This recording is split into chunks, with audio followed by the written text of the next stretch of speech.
Hello friends, আসসালামু আলাইকুম। Electric টিপসের পক্ষ থেকে আপনাদের স্বাগতম। তো আজকে আমি আপনাদের সামনে একটি মাছ ধরার মেশিন নিয়ে হাজির হলাম।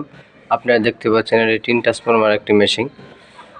আর এই মেশিনটি যদি কেউ নিতে চান তাহলে আমার সাথে যোগাযোগ করতে পারেন। এছাড়াও ডিজিটাল, চায়না যে কোনো ধরনের মেশিন নিতে পারবেন অথবা সার্ভিসিং করতে পারবেন। আর এই মেশিনটি যদি কারো প্রয়োজন মনে হয় তাহলে ভিডিও স্ক্রিন অথবা টাইটেলে নাম্বার দেওয়া থাকবে। চাইলে আপনারা বাংলাদেশের যে কোনো জায়গায় কুরিয়ারের মাধ্যমে এই মেশিনটি নিতে পারবেন। তো আজকে আমি মেশিনটি এক ভাইয়ের জন্য তৈরি করেছি। তো আজকে আমি আপনাদের এই মেশিনটি লাইন দিয়ে দেখাবো যে আসলে মেশিনটি কীরকম কাজ করে।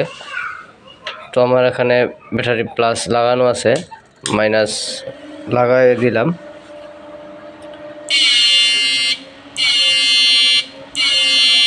আপনারা দেখতে পাচ্ছেন মেশিনটি অনেক পাওয়ারফুল একটি মেশিন হয়েছে। তাই যদি কারো প্রয়োজন মনে হয় তাহলে ভিডিও স্ক্রিন অথবা টাইটেলে নাম্বার দেওয়া থাকবে, চাইলে আপনারা যোগাযোগ করতে পারেন।